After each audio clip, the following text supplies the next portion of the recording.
Welcome to Chapter 29, The Uncertain Seventies. Richard M. Nixon's election to the presidency in 1968 seemed to offer a strong mandate to curtail the wide-ranging liberties of the 1960s and to enact a new conservative agenda. But the sharp turn to the right had to wait 12 more years until Reagan was elected. Why and what happened in the 1970s? That's what this chapter is going to address. Nixon did have partial success in combating anti-war protesters and others on the left side of the political spectrum, but he did not turn the country in a conservative direction.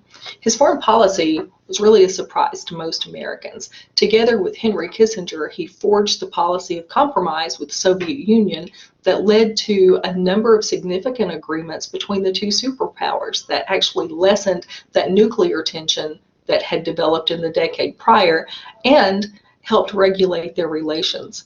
Nixon also reached out to the People's Republic of China, beginning the process of establishing full diplomatic relations with the most populous country on the planet. His election promises on the Vietnam conflict fell short. He did drastically reduce American involvement in the conflict, but Americans continued to die in that country for more than 4 years after he became president. The 1973 peace accords allowed the U.S. to pull out of Vietnam, but North Vietnam captured South Vietnam in 1975. So as part of this Vietnam policy, Nixon had ordered the bombing and invasion of neighboring neutral Cambodia, an action that inflamed anti-war activists in the United States. On the domestic front, Nixon supported increased spending for many social programs and backed modest environmental protection legislation. He was also willing to use the power of the federal government to regulate the economy. He ended the disputability of dollars and gold, and at one point he imposed a wage and price freeze. Nixon easily defeated the liberal and ineffective George McGovern in 1972. However, in the process, he had some of his operatives break into Democratic National Party headquarters at the Watergate Hotel. Their arrest led to the Watergate scandal and the uncovering of a long list of unsavory and illegal deeds by the president and his subordinates. Facing near certain impeachment, Nixon resigned in August 1974. His replacement was Vice President Gerald Ford, who had earlier been appointed vice president after the resignation of Spiro Agnew. Ford immediately pardoned Nixon, which hurt Ford's standing with the American people. Little of consequence happened during Ford's tenure as president, and he lost the 1976 election to Jimmy Carter, a one-term governor from Georgia who ran as a Washington outsider and a Democrat. As the decade progressed, many fissures divided the country. Blacks had not made the progress they'd hoped for.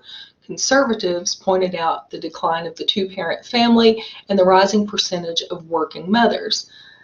The increased ethnic and racial diversity of the country engendered backlash and calls for immigration reform. Affirmative action was instituted, but many people were really opposed to that policy.